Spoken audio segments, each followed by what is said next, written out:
Bonjour, bonjour, bonjour, chers frères et sœurs, bonjour, chers amoureux de la langue BT. C'est encore un réel plaisir pour moi de vous rencontrer ce matin et d'être avec vous dans le cadre de nos proverbes en langue BT. Alors, chers frères et sœurs, j'espère que vous vous portez bien. Si tel n'est pas le cas, alors je prie le Tout-Puissant de vous donner la santé, une santé de fer, afin que nous soyons toujours ensemble et échanger dans le cadre de nos proverbes BT. Alors, le proverbe que nous allons voir aujourd'hui est celui-ci. Oro wa grema moka duvadi kple.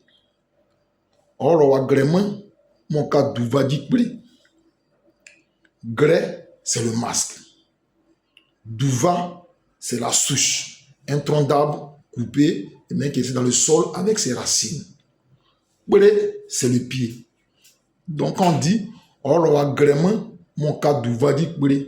C'est-à-dire celui qui a son masque, celui dont le parent est dans le masque, qui est en train de danser, c'est celui-là qui a son pied sur la souche. Alors, pourquoi celui qui a son masque, qui est en train de danser, met son pied sur la souche? Qu'est-ce que cela voudrait dire? Quand un masque est en train de danser, c'est sur un espace bien donné, bien entendu. Alors, l'espace sur lequel danse le masque, l'espace n'est pas forcément maîtrisé par le danseur du masque. Et donc, ceux qui sont à côté du masque doivent s'atteler à nettoyer, à voir à côté pour ne pas que le masque s'y fasse du mal. Donc, en mettant le pied sur la souche, l'idée simplement dit que c'est pour empêcher le masque que le masque ne se fasse mal. Parce que si le masque, dans son élan, en dansant, il peut heurter ou bien il peut chuter la souche et la souche peut le blesser.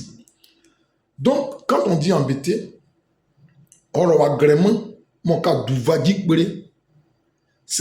renvoie à quoi? Cela renvoie tout simplement au fait que celui ou celle qui a son parent, qui a son frère, qui a sa soeur, qui a sa connaissance, qui se trouve dans une situation donnée, dans une activité, dans une affaire, c'est celui-là qui se met véritablement à prier pour son parent, pour son frère.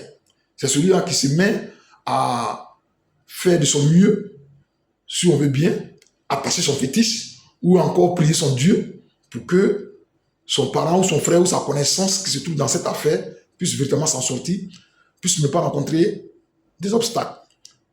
Une manière d'envoyer cette personne à mieux mener son affaire, à mieux s'en sortir dans ce qu'il est en train de faire. Donc voici un peu, chers frères et sœurs du moins, un autre proverbe très intéressant que je pense certains d'entre nous connaissent déjà, que nous trouvons dans les chansons, aussi qu'on trouve aussi au cours des échanges.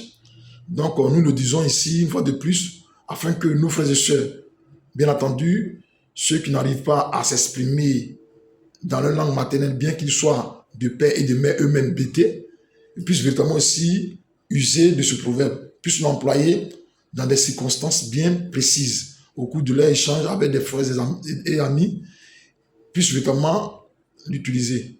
Et donc, je voudrais dire merci aux uns aux autres d'avoir véritablement prêté une oreille attentive à ce proverbe du jour. Sur ce, je voudrais dire merci et que Dieu veille sur vous.